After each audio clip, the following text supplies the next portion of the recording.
In this video tutorial, I'm going to walk you through the process of setting up a quiz. So the quiz is made up of two parts. The first part is setting up the quiz, which is the start date, the due date, the grading, the time limits, that kind of thing. The second part is actually putting in the questions themselves. So this one will just talk about setting up the quiz. And the next video will talk about putting in the questions. So the first thing you're going to want to do is turn your edit mode on. Go down to the week where you'd like the quiz to be and click Add an Activity or Resource. Under the All, you're going to want to go ahead and click Quiz. From here, go ahead and give it a name, and this should coincide with what is on your syllabus. You can give a description, so maybe when it starts, when it ends, anything that you want your students to know, and you can display this on the main page. If it's open book, if it's not open book, whatever you want for your students to have as a description here, you can add. You don't have to put in anything as well. Under timing, when the quiz opens, you can check that and choose when this quiz opens. If it's not checked, it'll be open right away.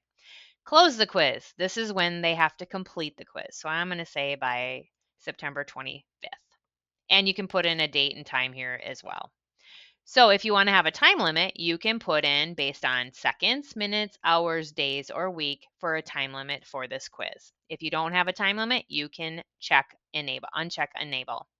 When the time expires, what happens with this quiz? By default, automatically quizzes are submitted. Then the second option here is there's a grace period, but no more questions are answered, and then attempts will be submitted before the time expires or they are not counted. So you can choose your option there. If you have any questions on this, you can click on the question mark. It will give you more information, including a link for more help. Next up is grade. So if you've already set up your grade book and you have different categories, you could throw this into a category. If there is a grade to pass, you can put in a grade to pass here. And this is really to set up more of a completion condition. So they have to pass a quiz at 80% before the next assignment opens. So that's what a grade to pass is. Attempts allowed, how many attempts they get. So if you want to have 2 attempts, then how are you going to grade it? Do they get the last attempt, the first attempt, or the highest grade? If you want just 1 attempt, you can do 1. Your choice. If it's just a check for knowledge, maybe getting them ready for the final, you can have it unlimited, and you can even, put in the average grade if you want to, and you don't even have to grade this particular item if you don't want to. So I'm going to go ahead and choose that to 1. And then underneath layout is new page for every question. You can do every 2, 3, etc. 1 is the default. This is nice because in case internet fails or whatever, you're not going to lose your entire quiz. You'll just lose the one question that you were on. Question behavior, do you want to shuffle within the questions themselves and how questions behaved? Deferred feedback, this is something that you can set up in the quiz questions that based on the answer that they give, you can put in deferred feedback as they're clicking the button.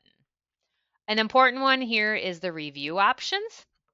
This is giving your students this information either during the attempt, right when they click submit, later when the quiz is still open. So they've submitted their quiz, but the quiz is still open for a few more days. And then once the quiz is closed, so we've hit that date of September 25th. So based on that, what options do you want to have? Maximum marks is out of, so if you have a quiz that's worth 50 points, maximum marks is the 50 points. Marks is what score they got. So you could have, 5 out of 10, 6 out of 10, that kind of thing that you want to have. Now, this isn't going to be during the attempt, you're not going to have the marks, but immediately after, you might have the marks that it says you got 5 out of 10. So 5 is the marks, maximum marks is 10, so 5 out of 10 points. Do you want to show them the attempt? Do you want to tell them whether it was correct? Specific feedback, general feedback, and overall feedback are things you put inside of the questions. And if you want them to know what the right answer is, right after they're done, you can check right answer. Now, keep in mind, if other people have not completed the quiz and they know what the right answer is, they could share this with other students.